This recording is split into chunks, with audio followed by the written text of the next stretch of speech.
Welcome to the Information Animal Podcast, a show exploring the human relationship with the information environment.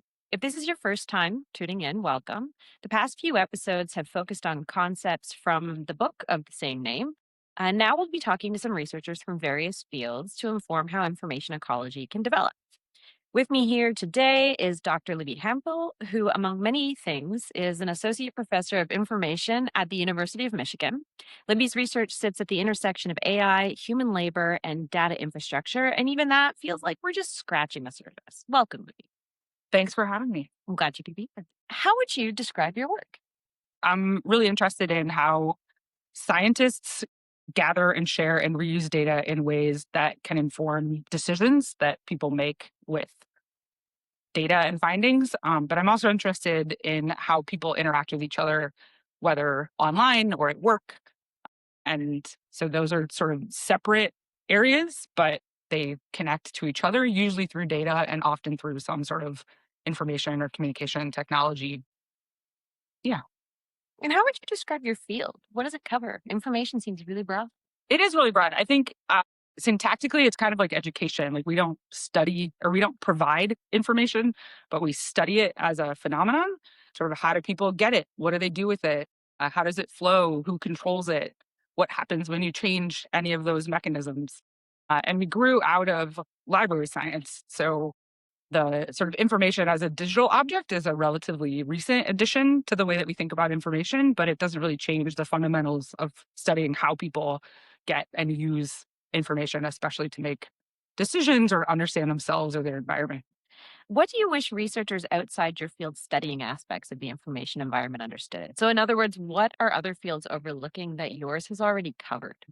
I think that what's interesting to me about information that's different from other fields that are sort of adjacent, like pure library science, for instance, or archives or computer science or sociology or business or something, is that instead of trying to assume away complexity or to, just like hold things constant so that we can study a specific phenomenon, that we actually wrestle with the complexity of information systems on purpose, thinking about who the people are and what the power structures are and what the sort of physical and technical infrastructures are that impact the information that is accessible to people, where access is not just that they can have it, but that they can understand it and they can use it and it sort of meets them where they are. And that is a mess is the point in information. And so in information as a field, instead of trying to just do any one thing. So for people like me who like to do many things at a time or who are sort of interested in the places where stuff get messy or complicated, it's an especially interesting field rather than sort of, pure computer science or like physical archives or something.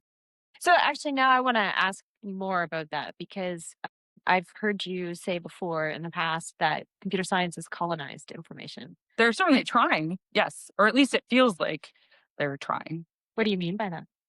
Uh, I think that, and computer science isn't the first one to try to do this either, but I think that one of the things that really frustrates me about working with other sort of very bounded disciplines is that often they will come to something that is fundamental in archives or library science, like that two people might encounter the same piece of information and take something different away from it.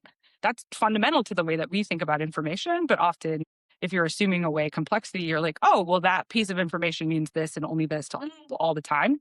Like, that's just not realistic if you know anything about people. But if you are only studying bits, the bits don't change. They are the same as they move from place to place.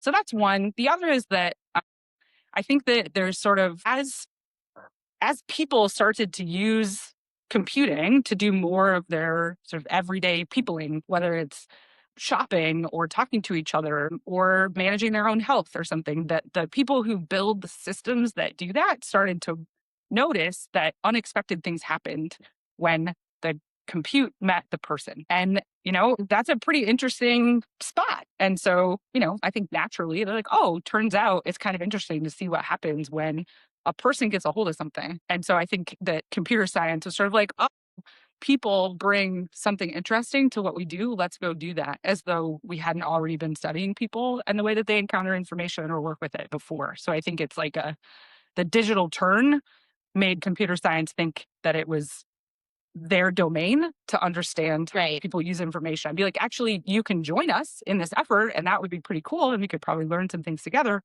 But we don't actually need to be told by those who study bits how people work. Right.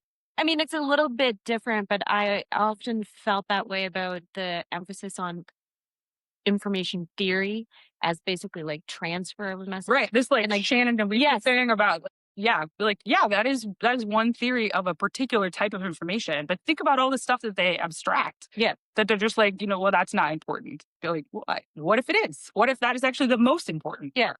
Yeah. No, that was there's that, right? So I find, especially in other fields too, like that'll be the one thing they pick up. So it really gets reduced to this idea of transmission of a message and the Yeah. fidelity of it.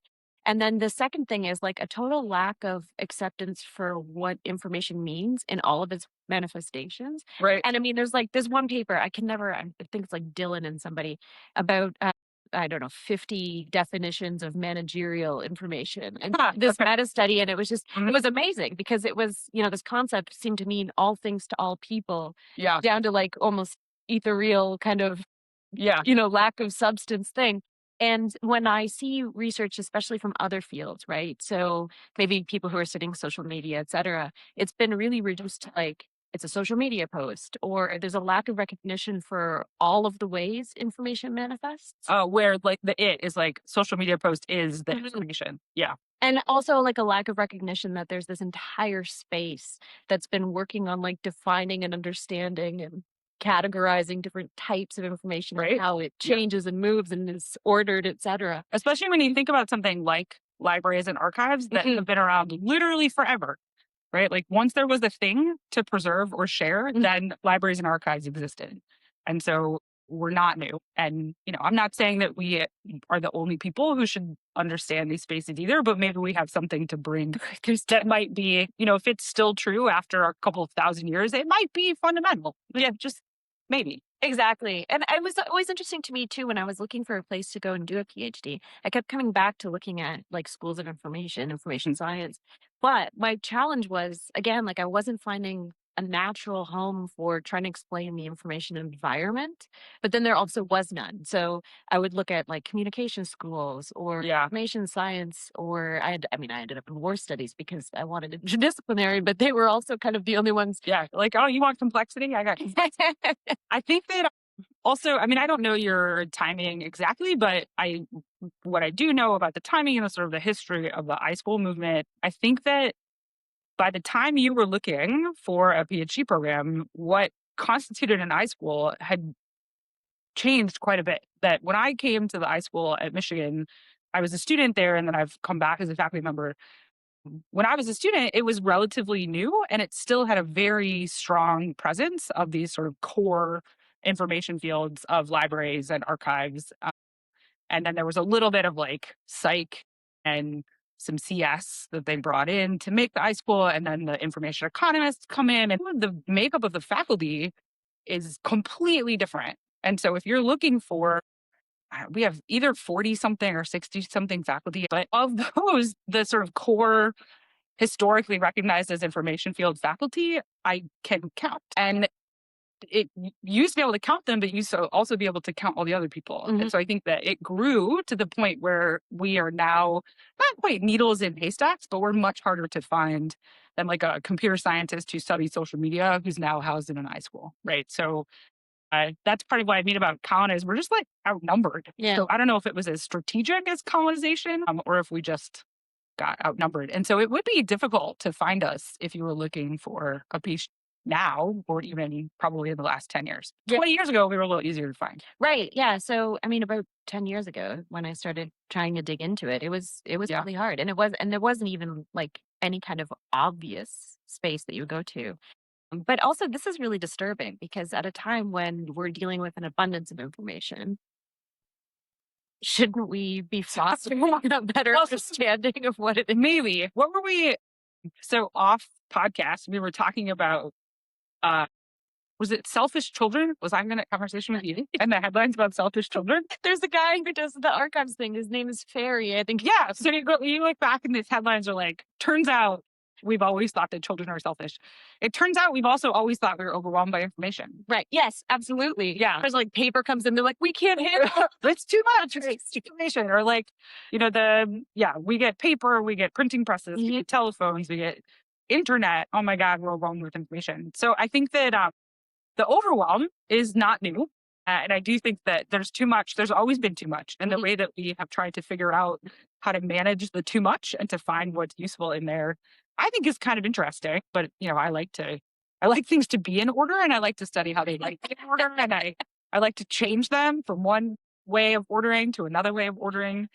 So it's not surprising. But yeah, they're just like overwhelmed all the time. I like order too, but I also like chaos.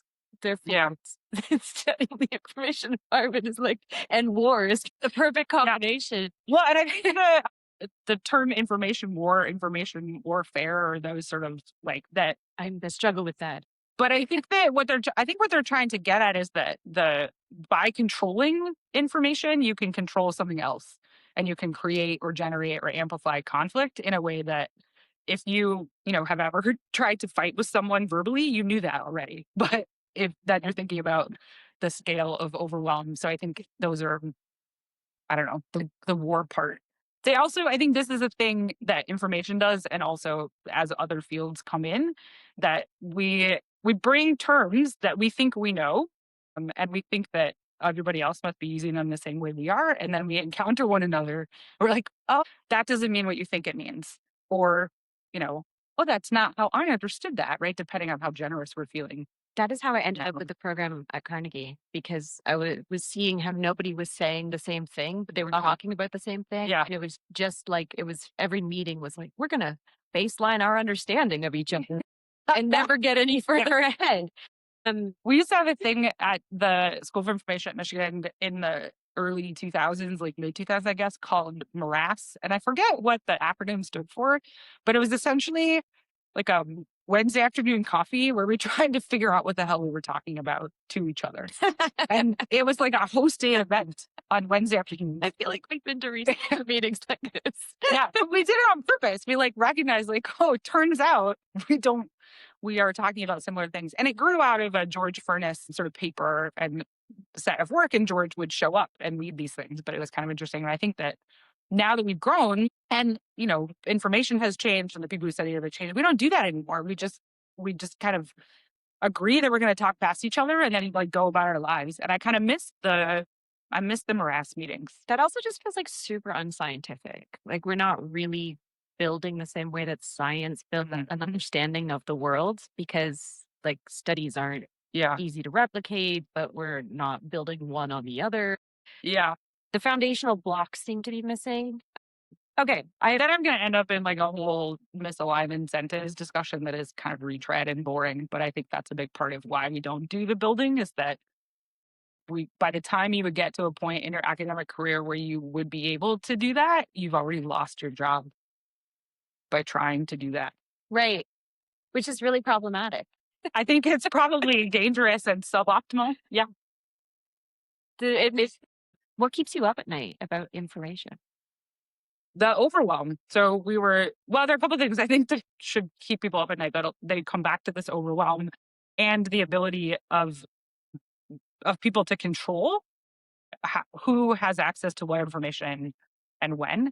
And I think that individually, we are each just completely overmatched by mechanisms of access and control. And we don't really know what to do or how to fix it, or whether or not it will actually be dangerous, or if we're just, chicken littling around. But yeah, the complete overwhelm, and just how unprepared and ill-equipped individual people are to wrestle with the information overwhelm. I think it's also getting worse. Like in Canada, we have an education crisis, and I've got questions about adult literacy rates holding. I mean, we were in a meeting yesterday where somebody said that the county next door has a 50% literacy rate among adults. And that's just reading literacy, let alone being able to find an object to read in the first place, and to act upon the new knowledge generated by having read it. That those are things that public libraries are for. And, been decimating those. Oh, for who sure. needs them anymore? Well, this isn't something that keeps me up at night, but it's something that really irritates me is when people think libraries mean books and that's it. Be like, oh well, if I can't get the latest, John Grisham novel, then the library is not useful to me. Be like, if you would just go into a public library and see what people are doing in the library, you might start to understand that the books are kind of incidental at some point. I'm a big fan of public libraries, and I tout this model often, but the Udi Library in Helsinki is amazing in terms of like re-engineering social space. Yeah, like the way that you design the physical space to invite a different type of activity to. The other shirt I could have worn is my library person shirt. You have that on Instagram. I have like 4 of them, so I could have done it. I think well, I can talk about the physical design of libraries for we can do that on another podcast. We can definitely do that in another podcast. But I do think that I think that re-engineering them, repurposing, like having Mhm. other uses that bring people in so that they see how important they are. But also, we don't have these community spaces as much anymore. And I think that that leads to like a decrease in social cohesion. You don't have social cohesion, you're not going to rebound very quickly from bad events. So it's all interconnected. I don't need to tell you that. So, okay, I would like us, there was another nightmare question that we've also talked about that I kind of keep coming back to. And that is the over reliance on digitally storing most information in our current world and Okay. how easily it would be for so much information to just disappear. Says the woman Oh. whose external hard drive failed and is Right. now having to pay to try to get whatever. Are they gonna fix it? They got 80% back. Well, that's exciting. Mhm. Yeah. At an 80%. extreme cost. I know, but maybe the 20% was the stuff you should have deleted anyway. I know, but like then so this is the problem. Like so I put it on a cloud, it's still at risk. It's still digital. It's still kind of ephemeral. Like it can just disappear. Yeah. Ephemeral? Okay. You're gonna say ephemeral? What No, I'm do gonna you say ephemeral. ephemeral? Okay, fine. No, that's fine. It's like detritus. I didn't know how to say detritus until relatively recently. I'm not saying I know. Okay. That's something that worries me. Like if you take away electricity, you're going to take away so much of how we've stored modern information. That's my nightmare. What happens when Yeah. we can't access it anymore because it's not at our fingertips, and also our memories kind of suck because we're always looking things up. But we're not going to end on that note. We're going to end on a positive note.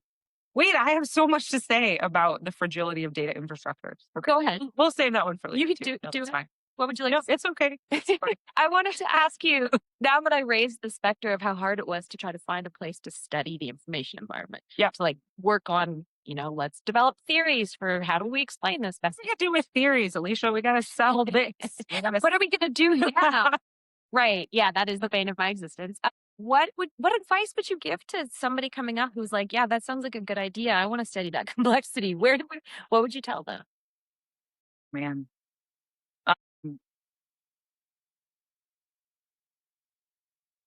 I don't know. I think so. I'm pausing because my initial reaction was like, "Oh, they can come hang out with me." I was gonna say I'm gonna tell them to go study with a go Yeah. apply to university. But I don't know that I would do that because I think that the economic realities of higher ed in the U.S. right now mean that wouldn't work. It would be too expensive for everybody.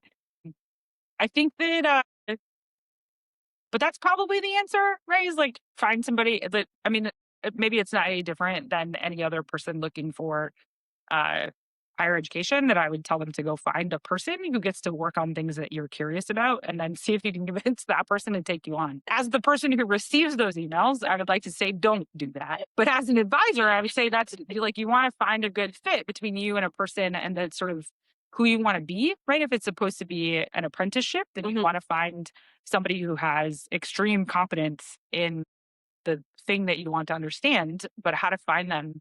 I can't believe I'm going to do that. I'm going to plug some AI tools that might help you do it. Because it used to be you just like go read some stuff, but that like you have to find the stuff to read it. Right. But I think that there are some tools that sort of help figure out what is happening in a particular space. And so I would go to something like Scite, SCITE, or Undermined or something, and just say like, I have a question about this, and then see what comes up, and then sort of read abstracts and citation chase until you find a person or small group of people who seem to be saying things that make you say, huh, in an interesting way, rather than right. So you're looking for like that your body will tell you that you're curious and that there's some synergy there, and then see if you can work with those people. And talk to the former students. Well, that comes later, right? But yes, you should absolutely talk to your students. I try to do that and then remind my students that they're not supposed to report back to me. Like they're like, Right, of course. No, yeah, because it's supposed to be an honest kind of assessment. right. And that, But by the time I send somebody to my students, if there's something that my students are going to say to them, they should have already been able to say that to me. Right? I should also not be surprised at the right. way that they talk. Well, that's if you're a good prof. Like that's, I mean, I think let's caveat this, but that was one of the best pieces of advice that I had received. Talk to the students. Yes, 100%. Make sure that Who would especially not for do a that? PhD, because the supervisor is like a make or break. If you get a They have so much supervisor- control. yes, over your day-to-day life and then your future. this is Yeah, not for something sure. you want to just leave into the hands of a random sort of sorting. Like, Well, but I think that I don't know how they do it in the program where you were, or even at the UK generally, but who makes decisions about who your supervisor will be depends on the program. yeah, so in the So, UK, you approach a supervisor before you apply, and yeah, you decide whether that's going to work, and they tend to agree. You could apply blind, and you could yeah, get assigned somebody at King's, but it's far better for you to figure out who you want to work with and make sure they want to work with you, and like yeah, talk to the students, make sure that they're a good fit, yeah. because that's like I'm 3 to 4. It's shorter there, 3 to 4 Yeah, you're years gonna say, of man, if I could get out before, yeah, come on down. We can make that happen. no, it's much shorter in the UK, No, but it's like 5, 6, no cheaper. almost 6. That okay. On that note, we're ending this. Dr. Libby Hemphill, thank you for joining me in Noisy Montreal. You've been listening to the Information Animal Podcast. Please tune back in. I'm sure it will be lots of fun. We'll be doing more things like this. And Libby just lost her camera, and I think that's an amazing end. Thank you. My part was done. We're done, Michael.